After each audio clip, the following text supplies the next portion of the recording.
தமிழகத்தின் பல்வேறு மாவட்டங்களில் பணி பாதுகாப்பு வழங்க வேண்டும் உள்ளிட்ட பல கோரிக்கைகளை வலியுறுத்தி வருவாய் சங்கத்தினர் ஆர்ப்பாட்டத்தில் ஈடுபட்டனர்.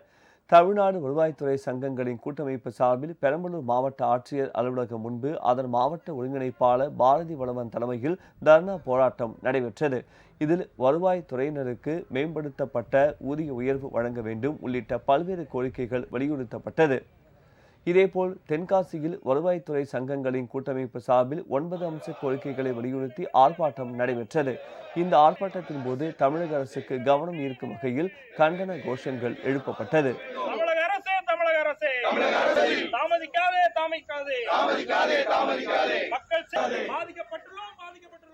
திருவள்ளூரில் வருவாய்த்துறை சங்கங்களின் கூட்டமைப்பினர் 9 அம்ச கோரிக்கைகளை வலியுறுத்தி மாலை நேர தர்ணா போராட்டத்தில் ஈடுபட்டனர். போராட்டத்தில் 100க்கும் மேற்பட்டோர் கோரிக்கை வலியுறுத்தி கோஷங்கள் எழுப்பி ஆர்ப்பாட்டத்தில் ஈடுபட்டனர்.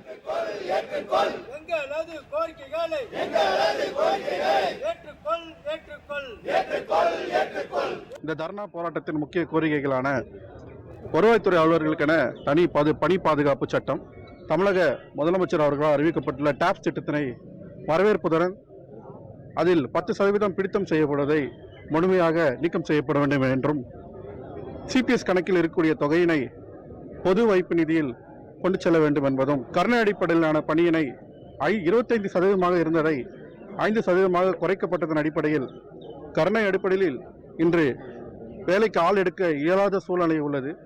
அதனை மீண்டும் 25% உயர்த்தி வழங்கிட வேண்டும் என இந்த 9 அம்ச கோரிக்கைகளை வலியுறுத்தி தர்ணா போராட்டத்தில் ஈடுபட்டு வருகிறோம்.